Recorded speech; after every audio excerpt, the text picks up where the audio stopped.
हंसी के हसीन लम्हों का मजा लीजिए, मुस्कुराते लम्हे हैं मुस्कुरा लीजिए। अजीम मिजाह निगारों के कलम का कमाल है, उर्दू के शाहकार हैं और लाजवाल हैं। जिंदगी के गम कुछ पल भुला दीजिए, हंसी के हसीन लम्हे।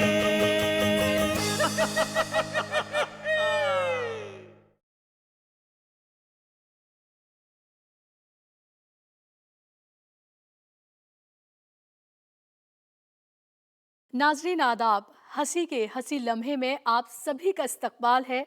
मैं हूं आपके साथ बुशरा खानम फहद। महीने की पहली तारीख शौहर के लिए अपने रुतबे का एहसास दिलाने और बीवी को अपनी ख्वाहिशें पूरे करने का एक मौका देती है। मिर्ज़ा फ़रतुल्लाह बेग की मज़ेदार तहरीर महीने की पहली तारीख आपके पेश नज़र। अरे बेगम कहाँ रह गई? अब आ भी जाओ बाहर। आ रही हूँ, काम कर रही थी, बैठी भी नहीं थी। जरा छुरी तले दम तो लो। हाय हाय बेगम, हम तो पहले ही ज़िबा हो गए हैं। जाइए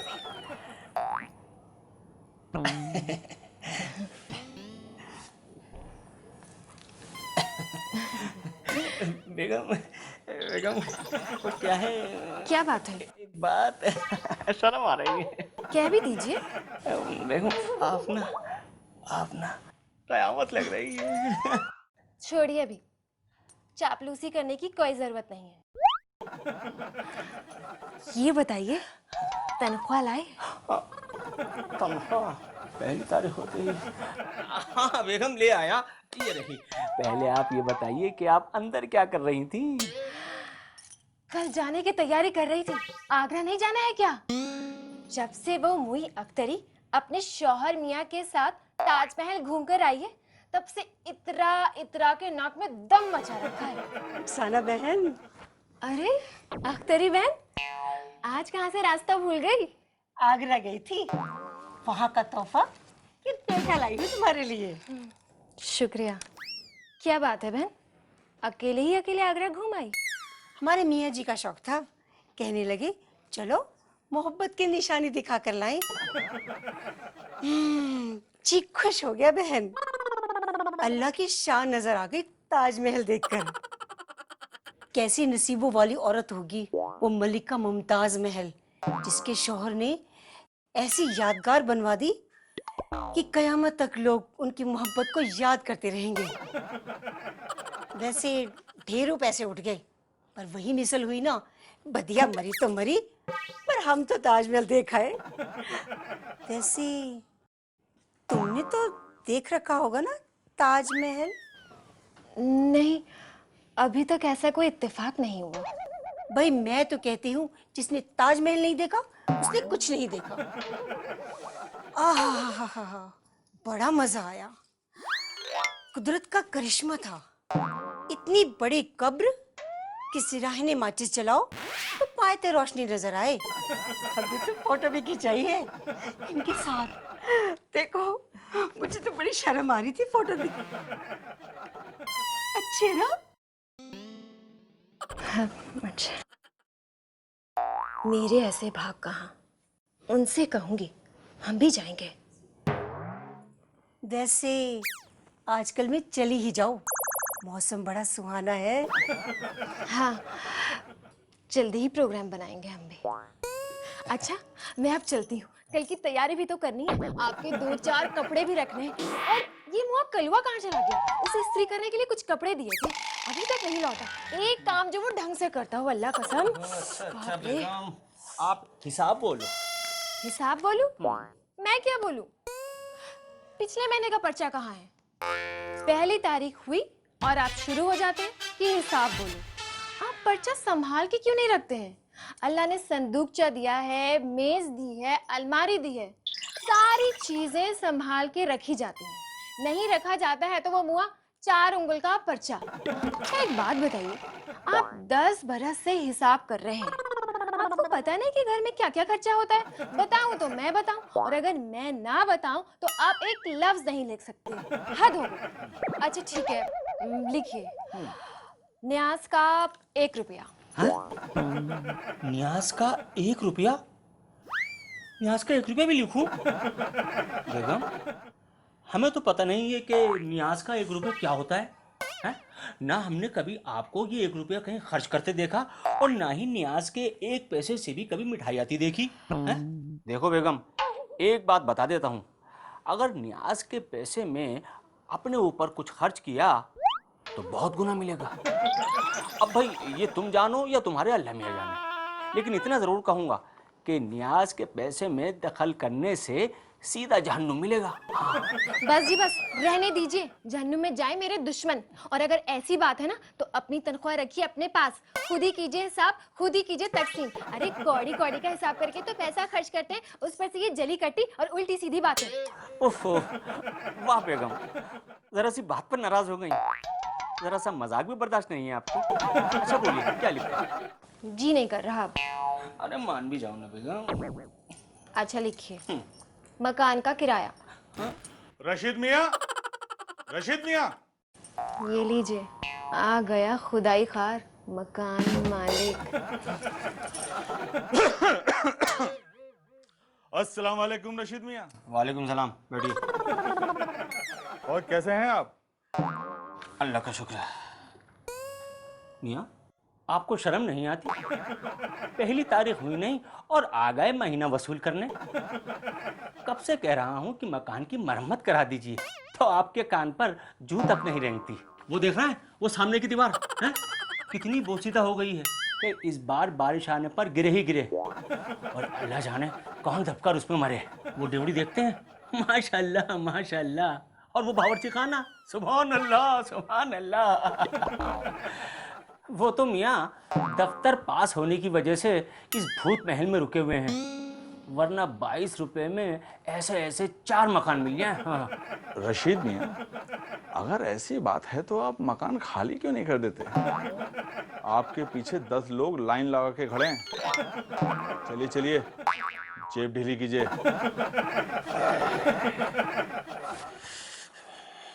ये 20 और ये 22, ये संभालिए अपना पैसा। और ये लीजिए अपनी रसीद। इंशाअल्लाह अगले महीने की पहली तारीख को मुलाकात होगी। खुदा हाफिज। हाँ मियाँ, खुदा ही हाफिज है आपका।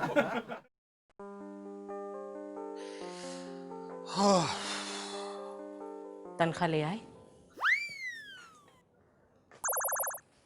अरे जरा तो शर्म किया करो।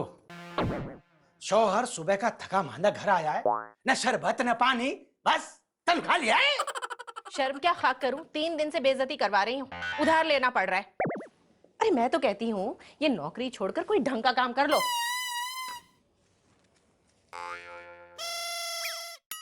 बीस कम है। फंड में कट गए। फंड में कट गए या उड़ा दिए? सब जानती हूँ, तुम पहले उस कलमुही क्या होकर आ रहे हो ना। क्या बकवास करती हो?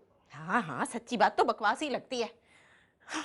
गजब खुदा का, घर में बीवी टके टके को मोहताज है और बाहर शौहर बाजारू बेसुआओं के साथ गुलछर्रे उड़ाता फिर रहा है। मेरी तो किस्मत फूटी थी। शर्म नहीं आती? एक एक शरीफ इंसान पर इल्जाम लगाते हुए। आहा, शरीफ इंसान, इनकी शक्ल तो देखो। सब जानती हूँ कहाँ कहाँ मुंह काला करते फिरते हो। बस खामोश। एक लफ्ज भी मुंह से निकाला तो क्या कर लोगे? खुदकुशी कर लूंगा। बार बार पर धमकी देते हो, खुदकुशी कर लूंगा खुदकुशी कर लूंगा। आज तक एक बार भी की तो है नहीं, एक बार करो तो जानो। तुम्हारा कसूर नहीं है, ये तुम्हारे उस कमीने खानदान का कसूर है तुम्हारे ऊपर। खबरदार, मेरे खानदान के बारे में कुछ कहा तो तुम्हारी 7 पुश्तें उधेड़ कर रख दूंगी। आग लगे अब्बा की अकल को। इस खानदान में मुझे ब्याह दिया।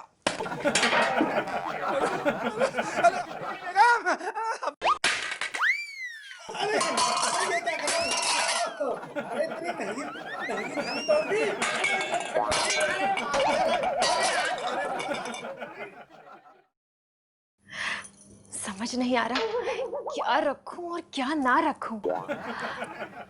आगरे का सफर है, क्या पता वहां ठंड हो, गर्म कपड़े रखूं? नहीं, रहने देती हूँ। अरे ताजमहल देखने के लिए तो मैं बेताब हो रही हूँ। जब लौट कर आऊंगी तो मैं भी उस मुई अख्तरी को बताऊंगी कि हम भी आगरा गए थे, हमने भी ताजमहल देखा, बड़ा मजा आएगा। बहुत सैर करूंगी, इनके साथ फोटो भी खिंचवाऊंगी और फोटो खिंचवाते हुए मैं भी शर्माऊंगी।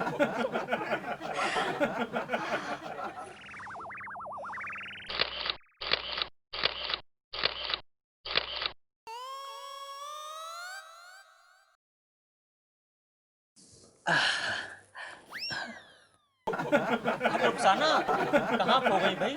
हिसाब तो लिखवा दो पूरा। भाड़ में गया हिसाब। अच्छा खासा ताजमहल की सैर कर रही थी, कितना मजा आ रहा था। अरे बेगम, आप पर तो ताजमहल पूरी तरह से सवार है। आपको क्या पता गैरत क्या चीज होती है? वो मुई अख्तरी। अरे भाई, हम तो खानदानी बेगैरत हैं।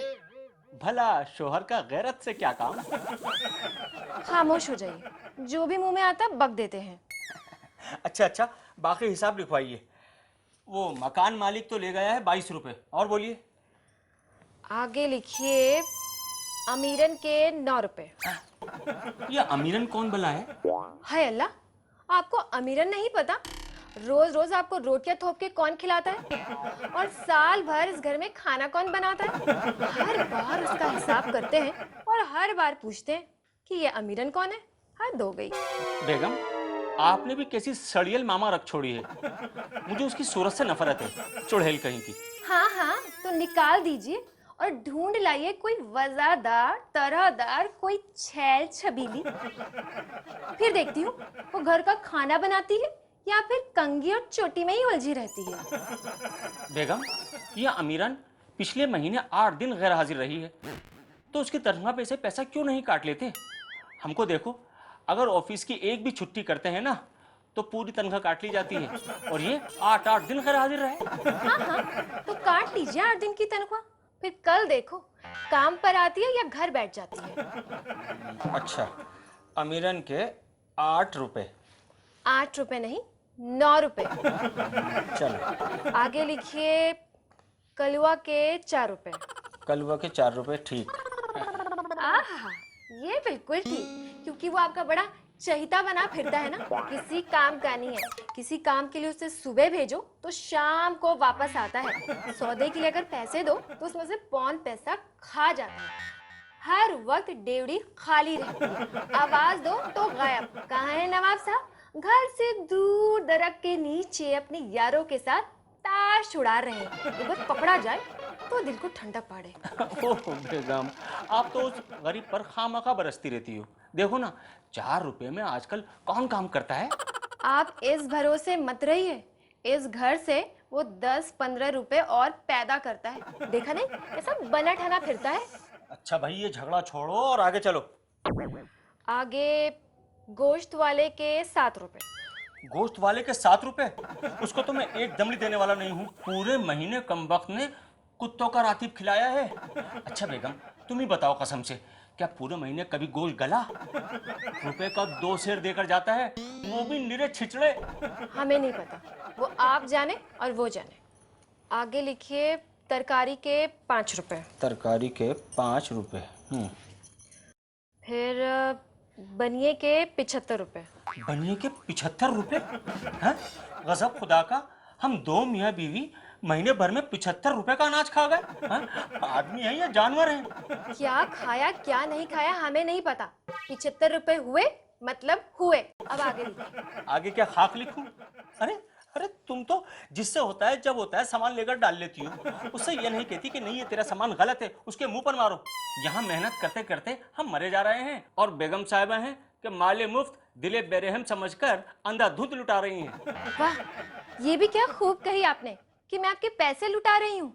कभी हिसाब में से एक पैसा भी ऊपर दिया है जो तूफान खड़ा कर रहे हैं? और आपने कौन से मुझे 90 टक्के थमा दिए हैं जो इल्जाम लगा रहे हैं? अगर ऐसी बात है तो संभालिए अपना पर्चा, खुद ही कीजिए हिसाब।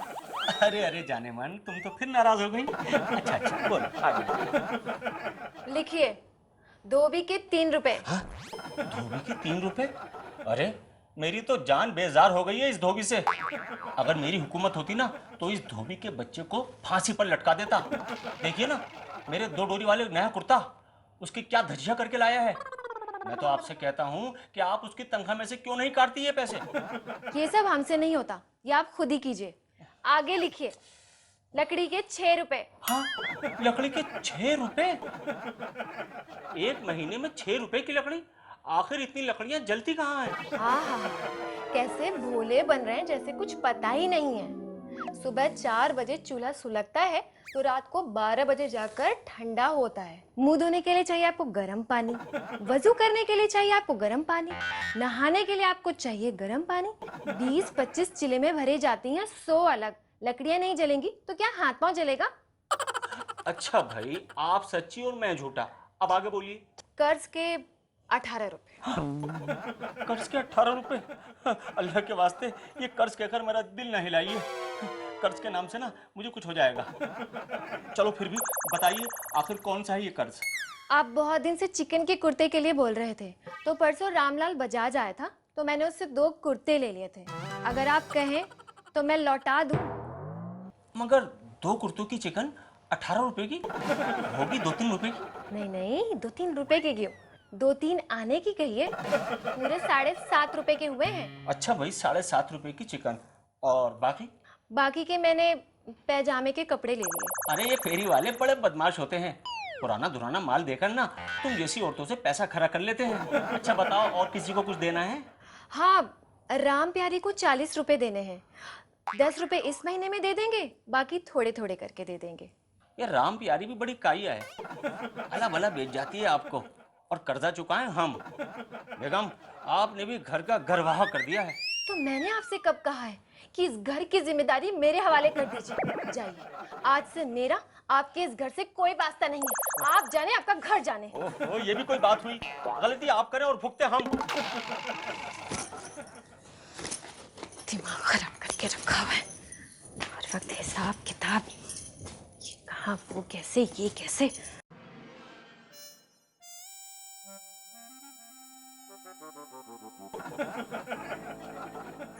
नहीं, यहाँ पे।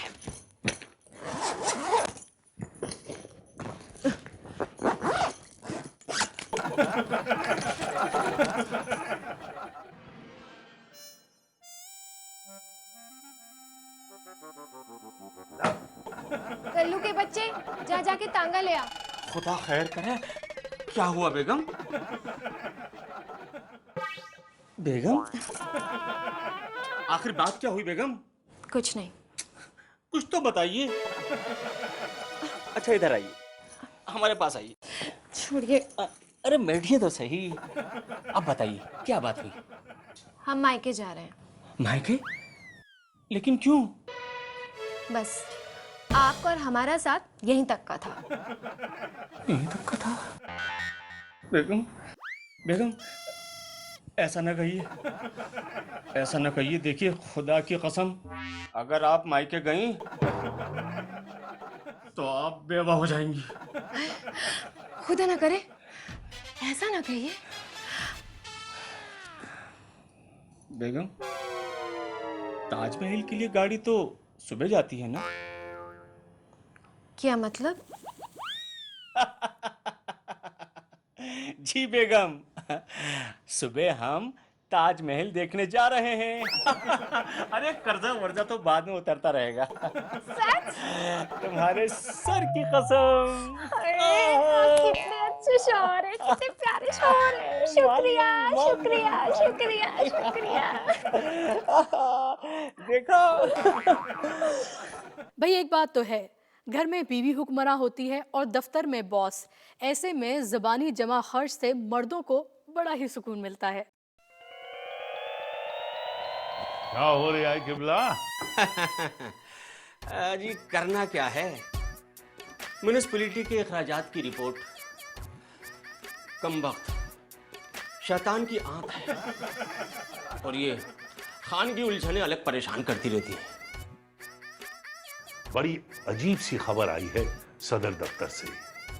एक नई तजवीज है जिस पर हर एक मुलाजिम की राय मांगी गई है। वो क्या? हुकूमत ने शिद्दत के साथ महसूस किया है कि सरकारी मुलाजमीन की खानगी जिंदगी सख्त उलझनों में गिरफ्तार रहती है। मियाँ बीवी के झगड़ों से परेशान मुलाजमीन दफ्तर आते हैं, लेकिन सारा सारा दिन उनका दिमाग काबू में नहीं रहता। अरे, ये लोगों के घरों की बात हुकूमत को कैसे पता चली? जासूसी। मियाँ, हुकूमत के हाथ लंबे होते हैं। हुकूमत खुलूस के साथ अपने मुलाजमीन की मदद करना चाहती है। कमाल है, अवाम का मुसलसल इस्तेहसाल करने वाली हुकूमत को हमारा इतना ख्याल है। हुकूमत की नीयत ठीक है कि नहीं ये कहना मुश्किल है, लेकिन हाई लेवल पर गौर व खोज के बाद सरकार ने यह फैसला किया है कि मियाँ बीवी के झगड़ों की जड़ ही काट दी जाए। क्या मतलब? क्या हमें यह हुक्म दिया जाएगा कि अगर सरकारी नौकरी करनी है तो अपनी बीवियों को तलाक दे दो? लाहौल बिला कुव्वत। तो क्या बदमिजाज बीवियों को सुधारने के लिए कोई स्कूल खोला जा रहा है? अरे नहीं रफीक मियाँ, बल्कि बड़ा अजीब सा इनकलाबी कदम उठाया जा रहा है। अब हमारी दिमागी हालत तो आप जानते ही हैं, लिहाजा ये बताएं कि हुकूमत आखिर करना क्या चाहती है? हुकूमत अब तनख्वाह बंद कर रही है। तो क्या हुकूमत खुदा न ख्वास्ता दिवालिया हो गई है? अरे हम उनके बाप के नौकर हैं। अरे तनख्वाह नहीं मिलेगी तो नौकरी कौन करेगा? ऐसा नहीं है। हुकूमत अब नकद रकम की बजाय रियायती दामों पर सस्ती जरूरियात जिंदगी फराहम करेगी। हाँ, अब घर घर जाकर सामान पहुंचाने की जिम्मेदारी तुम्हें ही उठानी होगी। ठीक है जी, वो भी कर लेंगे। पर हुकूमत को क्या मालूम कि किस घर को कितनी जरूरियातें जिंदगी दरकार हैं? राशन कार्ड के रिकॉर्ड के मुताबिक सरकार को सब इल्म है। वैसे तो ये अहमकाना बात मालूम होती है, लेकिन हुकूमत का मंसूबा है तो कुछ तो बात होगी। लेकिन एक बात समझ में नहीं आई, सरकार ये सारी चीजें मुहैया कैसे करेगी? सरकार मंडियों से और बड़े शहरों के बाजारों से सामान खरीदेगी। अच्छा, ये तो बहुत अच्छी बात है। और आपके घर तक पहुंचाएगी। ये तो और अच्छा हुआ। बाजार जाने की जहमत से बचे। तमाम लोगों को घरेलू उलझनों से बेनियाज कर दिया जाएगा। शादियां भी सरकार कराएगी और बच्चे भी सरकार पालेगी। दवा इलाज से कफन दफन तक का जिम्मा सरकार का। हम तो बस ऐश करेंगे और गधों की तरह काम करेंगे। अल्लाह खैर करे। आने वाले तरक्की के दौर में पता नहीं क्या क्या देखना। हाँ, मगर एक फायदा जरूर होगा, बीवी को तनख्वाह का हिसाब देने की जरूरत नहीं होगी और ना ही बीवी को मियाँ की जेब टटोलने की जहमत उठानी पड़ेगी। ये सामान अंदर पहुंचाओ। अच्छा, आप और आपकी बीवी, हाँ। आप दो ही लोग हैं ना? अभी तक तो दो ही हैं, लेकिन अल्लाह ने चाहा तो तीन भी हो जाएंगे। यहाँ दस्तखत कर दीजिए। हाँ, लाइए। यहाँ। जी शुक्रिया। अच्छा,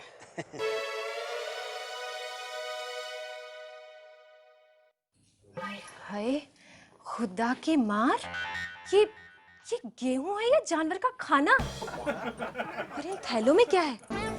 या अल्लाह, लाहौल वेला खूबत, ये सड़ी हुई दाल, ये दाल है या भैंस का रातिब? और ये चावल है या कमबख्त मारे बिनौले? तौबा तौबा, नहीं चाहिए ये सब, छी। अरे बेगम, गेहूं थोड़े लाल हैं, चावल थोड़े मोटे हैं, तो क्या हुआ? हमारी गवर्नमेंट ने भेजा है और फिर अंग्रेजी साहब भी यही लेते हैं। सरकार क्या हमें गाय और भैंस समझती है? अरे बेगम, सब्र कीजिए, सब्र कीजिए। रिस्क को बुरा नहीं कहते, बहुत गुनाह है। भाड़ में जाए रिस्क, फाके कर लूंगी, लेकिन इस कूड़े करकट को हाथ तक नहीं लगाऊंगी। अरे ओ कलुआ का बच्चा, जल्दी से भाड़े की गाड़ी लेकर आ, ये कूड़ा करकट इस घर में नहीं रहेगा। अरे अरे बेगम, ये क्या हिमाकत है?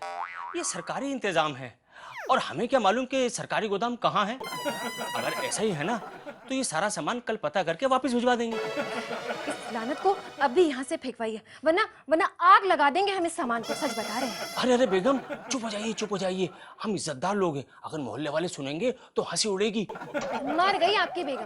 और अगर ऐसी बात है ना तो अभी हम आपकी जिंदगी और आपके घर से चले जाते हैं। आपको ही सरकारी रोटी मुबारक हो। अरे अरे बेगम, इसमें मेरा क्या कसूर है? आप एक काम कीजिए, आपको ऐसी नौकरी से इस्तीफा देना होगा। हाँ, इस्तीफा?